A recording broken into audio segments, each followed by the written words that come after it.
Assalamualaikum warahmatullahi wabarakatuh. Izinkan saya memulainya dengan pantun. Pergi ke Kapoa tiba dengan selamat. Sungguh indah di kala pagi. Karena salam belum dijawab dengan semangat, saya ulang sekali lagi. Assalamualaikum warahmatullahi wabarakatuh.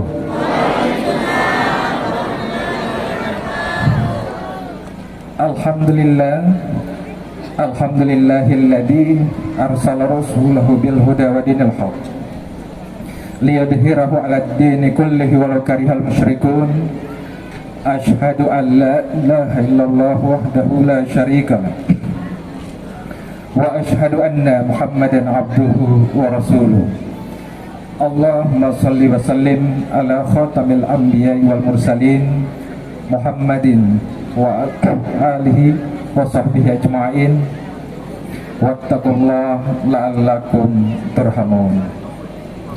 A'udzu billahi minasyaitonir rajim. Bismillahirrahmanirrahim. Alam a'had ilaikum ya bani Adam alla ta'budu syaitan innahu lakum aduwwum mubin. Sadaqallahul azim. Yang terhormat Bapak Bupati atau Bapak PJ Bupati Buton Selatan, yang pada malam hari ini diwakili oleh Bapak Asisten 3, yang kami hormati Bapak mantan Bupati Buton Selatan, yang juga Bapak Pembangunan Buton Selatan. Terima kasih. Yang kami hormati Camat Kadatuan. Mohon maaf saya terlewat. Yang saya hormati orang tua kita, Bapak Haji Laode Mahmud Asnawi. Semoga sehat selalu Bapak dan menginspirasi kita semua di sini. Yang kami hormati seluruh kepala desa lingkup Kecamatan Kadatua, Bapak Ibu tokoh agama, tokoh masyarakat, tokoh pemuda, dan hadirin semua yang tidak dapat saya sebutkan satu persatu, tapi dalam hati saya begitu bangga berada di hadapan Bapak Ibu semua. Puji syukur, mari kita panjatkan kehadirat Allah Subhanahu wa Ta'ala pada malam yang syahdu ini. Allah Subhanahu wa Ta'ala memberi kita kesehatan, kesempatan, keringanan langkah kaki. Salawat serta salam semoga senantiasa tercurah kepada kedua kita uswatun hasanah Nabi Muhammad Rasulullah sallallahu alaihi wasallam, kepada keluarga, sahabat dan pengikut-pengikutnya yang insya Allah senantiasa istiqomah sampai yaumil akhir nanti. Bapak Ibu hadirin yang insya Allah dirahmati Allah Subhanahu wa Ta'ala, ketika berita kenabian Baginda Sallallahu Alaihi Wasallam itu tersebar di Makkah, atau kata anak-anak kita sekarang viral, orang-orang Arab, orang-orang Quraisy itu pada bertanya-tanya, mengapa risalah kenabian itu tidak diturunkan pada salah satu dari dua orang besar, dua orang paling cerdas, dua orang yang dianggap cendekiawan, itu bahasa kerennya. Mereka adalah Al-Walid bin Al-Mughirah dari Makkah dan Mas'ud bin Amr At-Thaqafi dari Taif. Singkatnya, kenapa yang harus jadi nabi itu adalah Muhammad bin Abdullah bin Abdul Muttalib, bukan dua orang pintar ini. Jadi ukuran pintar dulu adalah kemampuan dalam menguasai sastra, dan dua orang ini berada pada tempat terhormat dalam penguasaan bidang sastra. Nah, pertanyaan ini ternyata diabadikan oleh Allah Subhanahu wa Ta'ala dalam Al-Quran surah Az-Zukhruf Allah mengabadikannya dalam Al-Quran surah Az-Zukhruf ayat ke-31. Wa qalu laula nuzzila hadzal Qur'an ala rajulin minal qaryataini azim. Mereka berkata, mengapa Al-Quran atau risalah kenabian itu tidak diturunkan pada seorang besar yang berasal dari dua tempat. Dua tempat yang dimaksud adalah Makkah dan Taif, merujuk pada Al-Walid bin Al-Mughirah dari Makkah dan Mas'ud bin Amr At-Thaqafi dari Taif. Nah, pertanyaan ini dijawab langsung oleh Allah Subhanahu wa taala dalam Al-Qur'an surah Al-An'am ayat ke-24. Allahu a'lam haitsu yaj'alu risalatahu. Allah lebih mengetahui pada siapa ia menitipkan risalahnya. Dan memang kalau dilihat dari berbagai sisi masa itu, orang terbaik itu adalah baginda sallallahu alaihi wasallam. Buktinya adalah diberikannya gelar Al-Amin oleh penduduk Arab. Gelar ini bukan diberikan oleh Allah, tapi diberikan oleh orang Arab sebagai bukti, oh orang ini orang terbaik. Artinya pada saat yang sama dia ini adalah orang teladan, karena dia mengumpulkan seluruh kebaikan yang ada dalam diri manusia saat itu menyatu dalam dirinya sendiri.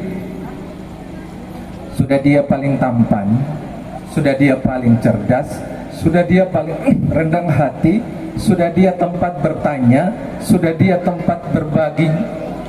Beliau sedang berbagi, sudah dia yang paling jujur. Apalagi semua yang terbaik itu ada pada baginda sallallahu alaihi wasallam. Karenanya diberi gelar Al-Amin. Mohon maaf ada sedikit batuk. Tadi habis mengajar siang-siang saya langsung menyeberang saking semangatnya mau ke Kapoa. Jadi di perjalanan saya menikmati walaupun masih sedikit oleng, sedikit berpengaruh pada suara. Dan saya terima kasih subhanallah orang-orang yang tinggal di Kapoa, orang-orang yang santun, ramah, dan saya, istri dan anak saya menikmati berada di sini. Terima kasih. Nah, kita kembali lagi. Dia mengumpulkan semua kebaikan. Itu beda dengan kita hambanya. Kalau kita hambanya ini tidak lengkap kebaikan itu. Mungkin ada kita yang rajin sholat, pintar, suka berbagi, tapi silaturahimnya kurang. Memang kita manusia nggak lengkap. Atau ada orang rajin silaturahim, rajin berbagi, tapi nggak rajin sholat. Nggak lengkap kita. Subhanallah. Tapi Rasulullah, semua kebaikan itu terkumpul pada dirinya. Karenanya Allah menurunkan Al-Quran, menurunkan kalimat seperti yang dibaca dengan indah ori kita tadi, laqad kana lakum fi rasulillahi uswatun hasanah. Maka dari kehidupan Rasulullah ini ternyata ada 5 syarat bagi kita umat manusia jika ingin menjadikan seseorang itu sebagai tauladan. Saya biasa singkat dengan akronim atau singkatan MALUDU. MALUDU itu apa? M. M-nya itu apa? Huruf pertama M. Manusia yang ingin dijadikan tauladan itu harus ada. Kalau tidak ada, apa yang mau kita contoh? Pak Ustadz, saya punya teladan. Siapa teladanmu? Siluman kera. Wah, itu di dunia kahyangan. Tidak ada, tidak bisa dicontoh karena dia tidak nyata. Tapi baginda sallallahu alaihi wasallam nyata, bahkan tercatat di kitab-kitab agama samawi maupun kitab-kitab agama ardi. Nyata adanya. Yang kedua huruf A. Ada catatan yang lengkap tentang pernak-pernik kehidupannya, mulai dia lahir sampai meninggal dunia. Dan orang yang paling lengkap catatan tentang kehidupannya adalah baginda sallallahu alaihi wasallam. Bapaknya siapa, usia kandungan berapa ibunya, bapaknya meninggal, usia 2 tahun tinggal di mana, usia 4 tahun apa yang dia lakukan, dan mohon maaf, apa yang dilakukan di dalam kamar dan di kamar mandi pun dicatat dalam hadis-hadis yang sahih. Subhanallah. sangat lengkap. Coba cari hadis-hadis tentang beliau, bahkan bentuk tubuhnya, bentuk alisnya, subhanallah, lengkap ada. Jadi kalau saya tidak lengkap, ya, kita manusia ini tidak lengkap, ada yang terlupakan, tapi Rasulullah lengkap. Berikutnya yang ketiga, L, lika-liku kehidupannya mewakili semua rasa yang pernah dialami oleh manusia. Rasulullah pernah menangis, Rasulullah pernah tertawa, Rasulullah pernah istrinya meninggal, Rasulullah pernah kelaparan tapi juga kenyang, perang, kadang menang, kadang juga kalah. Nano-nano kehidupannya, semua rasa ada dalam dirinya, bahkan dianggap orang gila juga pernah. Lengkap. Apa coba rasa yang tidak ada dalam diri beliau? Ditinggal istri, anaknya meninggal pernah, subhanallah. Mewakili seluruh rasa, karenanya dia pantas dijadikan idola. U-nya, usia kehidupannya dilewati tanpa cacat atau akhlak buruk. Mulai dia lahir sampai meninggal dunia, tidak ada cacat sedikit pun. Kalau saya, laude mukjizat, ya mungkin ada cacat, subhanallah, karena kita manusia biasa, tapi baginda orang yang maksum, terjaga oleh Allah Subhanahu wa taala. Yang terakhir tuh, dunia manusia bisa untuk mencontohnya, karena dia baginda sallallahu alaihi wasallam yang dicintai baik di langit maupun di bumi, itu diutus oleh Allah dari golongan manusia, bukan dari golongan jin. Kalau jin kita tidak bisa contoh, buktinya kita tidak bisa menghilang. Bukan pula dari golongan malaikat, dia tercipta tanpa nafsu, kita nggak bisa. Tapi baginda sallallahu alaihi wasallam diciptakan oleh Allah dari seorang manusia, sebagai seorang manusia, karenanya memungkinkan kita untuk mencontohnya.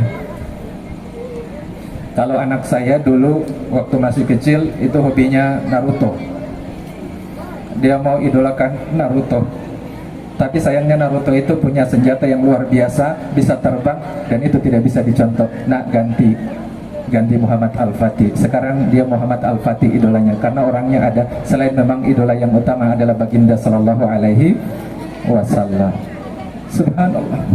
Karena 5 hal ini menjadikan beliau sebagai contoh tauladan dalam kehidupan kita. Saya garis bawahi yang kelima, beliau manusia, karenanya memungkinkan kita untuk mencontoh. Saya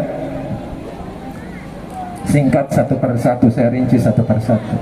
Rasulullah waktu lahir mulai 0 sampai 2 tahun itu tinggal bersama Halimatus Sa'diyah, dan beliau mendapatkan ASI eksklusif. Ibu-ibu kalau anaknya lahir bisa nggak kasih ASI eksklusif? Bisa. Rasulullah dapat, karena 18 bulan pertama itu otak kita membutuhkan nutrisi gizi dari ASI air susu ibu dan asam lemak kita ini banyak ikan, makanya anak-anak bisa cerdas gitu ya. Rasulullah dapat ASI. Bisa nggak anak-anak kita dapat ASI eksklusif? Bisa. Kita tahu contoh tuh. Dan ASI eksklusif itu membuat anak-anak kebal di waktu kecil, maka Rasulullah tidak pernah sakit. Subhanallah. Usia 2 sampai 4 tahun beliau sengaja memang sejak bayi itu tinggal di gurun Bani Sa'diyah. Kenapa? Karena di sana itu bahasa Arabnya masih fasih, belum tercampur-campur dengan hal-hal yang buruk. Maka sejak kecil dia sudah mendapatkan pelajaran tentang bahasa ibu. Bahasa ibu itu penting, apalagi bahasa yang baik. Karenanya kita orang-orang yang sudah tua, yang sudah senior maksud saya, jangan perdengarkan anak-anak kita yang kecil dengan makian apapun itu. Biarlah kita mungkin pernah lakukan di masa lalu, tapi anak-anak kita besok masa depannya masih suci. Dengarkan mereka dengan bahasa-bahasa yang indah, bahasa yang sahdu, dan bahasa yang harus pertama kali dipelajari oleh anak kita, bahasa ibunya, bahasa Kapoa, baru nanti bahasa Inggris. Jangan dibalik, karena itu fitrah budaya. Allah mengutus kita, menjadikan kita orang Kapoa itu bukan tanpa perencanaan. Ini ciptakan saja dia deh jadi orang Kapoa misalnya. Nggak ada penciptaan begitu, tapi ada rahasia di balik itu semua. Subhanallah. Bisa kita ajarkan anak kita dengan bahasa ibu, bahasa Kapoa? Bisa. Karenanya pada sampai di sini kita pun bisa mencontoh baginda sallallahu alaihi wasallam. Berikutnya pada usia di bawah 6 tahun terjadi proses pembelahan dada. Itu nuansa spiritual yang didapatkan oleh baginda. Apa nuansa spiritual dalam konteks kehidupan kita? Usahakan carikan anak kita ustadz untuk guru akhlaknya dan maestro untuk guru bakatnya. Carikan.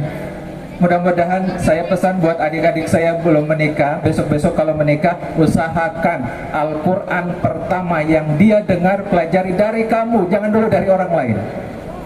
Subhanallah. Kalau saya tidak bisa baca Quran Pak Ustadz, nggak apa-apa. Ada paman saya ditabrak alif jatuh, tapi anaknya hafiz Quran. Kejadian banyak gitu. Luar biasa gitu. Saya bilang, Om, apa sih yang mau melakukan? Ya Pak Ustadz, kita berbuat baik saja. Saya carikan dia guru, padahal saya ditabrak alif saja jatuh. Oke. Itu sih yang. Lalu kemudian di Bani Sa'diyah itu mirip-mirip dengan ini. Kalau kita berhadapan dengan pantai yang luas, di sana gurun Bani Sa'diyah itu kita berhadapan dengan gurun yang luas. Apa makna dari ini semua? Melihat tempat yang luas itu membuat dada kita menjadi lapang. Itulah yang dimiliki oleh baginda. Bisa anak-anak Kapoa, subhanallah indahnya, pagi-pagi datang langsung lihat lapang dadanya. Karenanya pada usia 6 tahun ketika ibunda beliau meninggal, kita tidak pernah mendengar baginda sallallahu alaihi wasallam menangis sejadi-jadinya sampai guling-guling di tanah. Pernah nggak kita dengar? Tidak pernah, karena batinnya sudah lapang, sudah indah, ucapan-ucapannya selamanya indah. Subhanallah. Kalau begitu, bisa nggak kita contoh baginda sampai di sini proses hidupnya? Bisa. Usia 6 tahun ibunya meninggal. Usia 6 sampai 8 tahun tinggal sama pamannya Abdul Muthalib. Kita tahu Abdul Muthalib ini adalah orang yang menjadi pemimpin bangsa Arab Quraisy saat itu. Dan ketika kakeknya ini berkumpul, dia selalu menyaksikan. Lalu dia simpan dalam benaknya, oh ternyata begini caranya memimpin. Jadi kalau ada anak-anak kecil sempat melihat kita pimpin rapat, melakukan sesuatu, mensukseskan acara ini, oh ternyata begini cara memimpin, begini kemudian cara kita berkomunikasi. Subhanallah. Bisa kita lakukan itu? Bisa. Sampai di sini masih bisa. Kita contoh baginda sallallahu alaihi wasallam. Kemudian kakeknya meninggal, lalu usia 8 tahun sampai 15 tahun beliau tinggal dengan pamannya yang paling miskin, namanya Abu Talib bin Abdul Muthalib. Abu Talib bin Abdul Muthalib ini adalah seorang pengusaha yang suka berjalan kemana-mana, berdagang sampai ke Syam. Nah, pada saat ini dia belajar tentang kematangan, tentang ekonomi, tentang entrepreneur, tentang bagaimana pengembangan diri. Maka anak-anak yang usia remaja, dia sudah mulai berusaha untuk menjadi orang baik, memenuhi kebutuhannya sendiri. Luar biasa, berarti ada kesempatan untuk menjadi persis seperti Rasulullah. Dan usia 15 tahun terjadi perang Fijar. Perang Fijar itu adalah perang antar bangsa Arab. Dan beliau, apa yang beliau lakukan? Beliau mengumpulkan panah-panah, kasihkan kepada pamannya. Paman, ini panah lagi ke sana, dan seterusnya. Dia pun belajar tentang kemiliteran. Anak kita bagaimana mencontoh ini? Ajari dia dengan bela diri. Ajari dengan kemampuan untuk membela dirinya dengan baik. Mau masuk apa saja, mau karate, mau apa semua, silakan. Bisa sampai di sini? Bisa. Usia 17 tahun sampai 20 tahun dia menjadi seorang yang solutif. Solutif itu apa? Memberi solusi. Kalau ada masalah di kampung, datang anak muda, kemudian menyelesaikan, berarti dia sedang contoh baginda sallallahu alaihi wasallam. Usia 25 tahun menikah. Standar baginda adalah menikah usia 25 tahun. Dan pernikahannya pun harus dipersiapkan dengan baik, supaya generasinya yang lahir adalah generasi-generasi yang luar biasa. Apalagi sekarang kita sedang menghadapi masalah stunting. Nanti sebelum nikah datang ke AKOA, isi form LC Mil. Apa itu LC Mil? Elektronik siap nikah dan hamil. Jangan dibalik ya, bukan hamil dan nikah. Elektronik siap nikah dan hamil. Supaya apa? Diukur tinggi badannya, berat badannya, dicocokkan. Oh, ini tidak sesuai, bahaya nih. Kalau dia tetap menikah, belum diperbaiki gizinya, nanti anaknya kena stunting. Apa itu stunting? Tinggi badan anaknya tidak sama dengan anak-anak seumurannya. Dia punya otak, dia punya macam-macam onderdil di kepalanya, tapi tidak bisa digunakan dengan baik. Maka yang mau menikah besok ke KUA isi itu. Dan makan bergizi harus dimakan supaya anaknya juga sehat. Ya, Baginda menikah usia 25 tahun. Usia 37 tahun itu sudah menjadi tempat orang bertanya, subhanallah. Dan usia 40 tahun ketika dia pikir-pikir, ini orang Arab kok hidupnya begini-begini saja ya, apa yang saya lakukan? Pergilah dia merenung ke Gua Hira. Setelah merenung, dia didatangi oleh malaikat. Subhanallah, jadilah beliau nabi. Nah, Bapak Ibu sekalian, kalau saya sampaikan ini tadi, kira-kira bisa nggak kita seperti itu? Mungkin tidak pas seperti Baginda, tapi minimal kita tahu, oh kehidupannya seperti ini, maka anakku besok saya dekatkan kehidupannya seperti ini. Subhanallah. Dan saya paham, kita memang kadang jadi orang tua itu banyak stresnya, tekanannya. Karenanya sebelum mengakhiri hal ini, saya ingin bercerita 4 hal terkait dengan bagaimana Baginda Sallallahu Alaihi Wasallam membuat kita orang tua ini, baik ayah maupun ibu, bisa bekerja sama dengan penuh kelapangan dada untuk mendidik anak-anak kita. Suatu hari Abu Hurairah itu datang menemui Baginda Sallallahu Alaihi Wasallam dan bertanya, "Ya Rasulullah, sejak kapan sih kamu jadi nabi?" Pertanyaan ini lalu dijawab oleh Rasulullah, "Qad sa'alta ma sa'alta ya Abu Khair."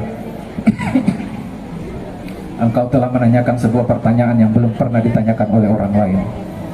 Lalu berceritalah Baginda Sallallahu Alaihi Wasallam, suatu hari dia masih main-main, usianya di bawah 4 tahun.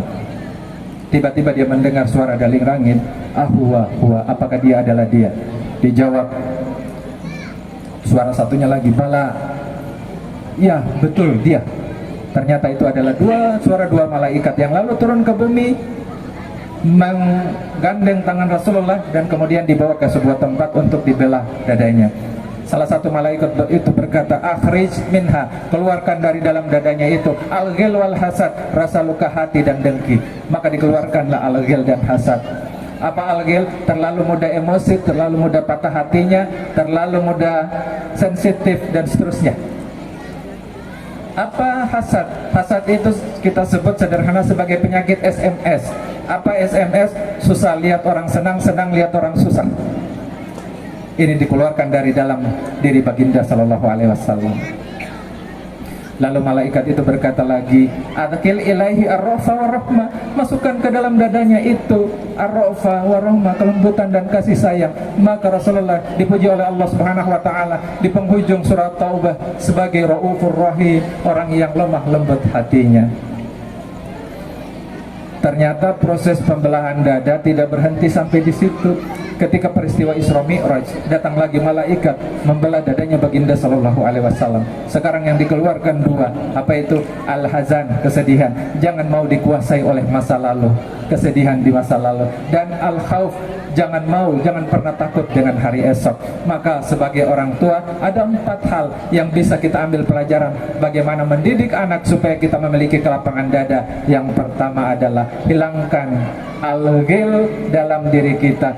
Jangan terlalu mudah emosi, jangan terlalu mudah patah hati, jangan terlalu mudah pukul anak, apalagi jangan terlalu mudah pukul suami. Pukul istri. Tidak ada hubungannya dengan Lesti ini ya. Yang kedua, hilangkan al-ghil, dengki. Dengki itu susah lihat orang senang, senang lihat orang susah. Hilangkan dari dalam diri. Penyakit yang paling menyakitkan di dunia itu adalah dengki. Sebab orang yang kita dengki bisa tertidur nyenyak. Orang yang mendengki tidak bisa tidur. Syukur-syukur mungkin malam hari ada final Liga Champions sehingga dia bisa begadang. Alhamdulillah min dzalik ya. hilangkan itu. Yang ketiga adalah hilangkan dalam diri al-hazan, kesedihan. Jangan mau dikuasai oleh kesedihan di masa lalu. Maksud saya, mungkin dalam perjalanan kehidupan kita mendapatkan melalui masa kecil yang menyakitkan. Akan tetapi kita bisa membuat anak kecil kita bisa merasakan masa kecil yang indah. Lupakan kesedihan di masa lalu. Dan yang terakhir adalah hilangkan al-khauf, ketakutan akan hari esok. Kayaknya misalnya kalau ada binatang yang bisa protes itu mungkin cicak. Kalau cicak itu dia protes, dia akan mengatakan begini, mungkin ya, ini bercanda saja. Mungkin cicak akan berkata begini, ya Allah, engkau itu tidak adil ya Allah. Kenapa engkau ciptakan makananku, binatang yang bisa terbang ya Allah, sedangkan saya cuma binatang melata, tidak bisa terbang. Engkau tidak adil ya Allah. Kira-kira begitu ya, kalau misalnya dia protes. Tapi seumur hidup saya belum pernah dengar cerita dari kakek saya ada kisah tentang cicak yang mati kelaparan. Tidak ada. Nggak ada sama sekali. Tidak ada temuan-temuan ini cicak yang kelaparan mati. Ini contohnya, tidak ada. Kenapa? Karena ternyata Allah Maha Adil. Cicak itu tinggal jalan saja sedikit menuju lampu dan dia tinggal berduduk sabar. Lalu datang nyamuk, tinggal dia kasih keluar lidahnya karena lidahnya mengandung lem. Tek, kenyang ya. Ternyata Allah Maha cinta pada kita semua. Yang kita lakukan adalah ikhtiar saja. Biarlah Allah, kita serahkan hasilnya kepada Allah. Tapi jangan pernah takut akan hari esok, terutama tentang rezeki. Dengan begitu, insya Allah lapanglah dada kita. Siaplah kita mendidik anak. Dan insya Allah merujuk pada kehidupan Rasulullah. Ternyata kita bisa menjadikan anak-anak kita mendekati kepribadian Rasulullah SAW. Dan saya yakin kita bisa melewatinya dengan baik. Saya tutup dengan pantun, boleh? Pantai Kapota airnya bersih, walaupun bersih rasanya asin. Cukup sekian dan terima kasih. Mohon maaf lahir dan batin. Assalamualaikum warahmatullahi wabarakatuh.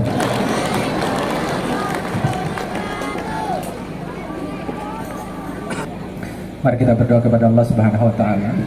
Semoga Allah Subhanahu wa taala selalu memberi kita kesehatan terbaik, rezeki terbaik, kelapangan terbaik, anak, cucu, tetangga yang semuanya terbaik, yang bisa menjadikan kita orang-orang yang bersama dengan baginda sallallahu alaihi wasallam di surganya nanti. Amin.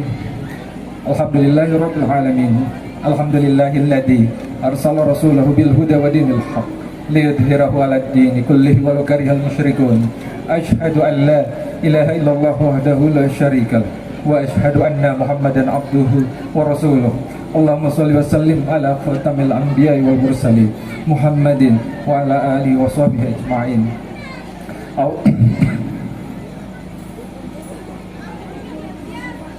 A'udzu billahi minasyaitonir rajim. Bismillahirrahmanirrahim. Innallaha wa malaikatahu yusholluna 'alan nabi. Ya ayyuhalladzina amanu shallu 'alaihi wa sallimu taslima. Alhamdulillahirabbil alamin. Hamdan syakirin, hamdan na'imin, hamdan yuwafi ni'amahu wa yukafi mazidah. Ya Rabbana lakal hamdu kama yanbaghi li jalali wajhika wa uzini sultanik. Allahumma shalli ala Muhammad wa ala ali Muhammad. Allahumma ighfir lil muslimina wal muslimat wal mu'minina wal mu'minat al ahya'i minhum wal amwat innaka ala kulli syai'in qadir. Rabbana la tu'akhidna in nasina aw akhta'na. Rabbana wa la tahmil alaina isran kama hamaltahu ala alladhina min qablina. Rabbana wa la tuhammilna ma la taqata lana bih wa'fu 'anna waghfir lana warhamna anta maulana fansurna 'alal qaumil kafirin. Rabbana hab lana min azwajina wa dhurriyyatina qurrata a'yun waj'alna lil muttaqina imama.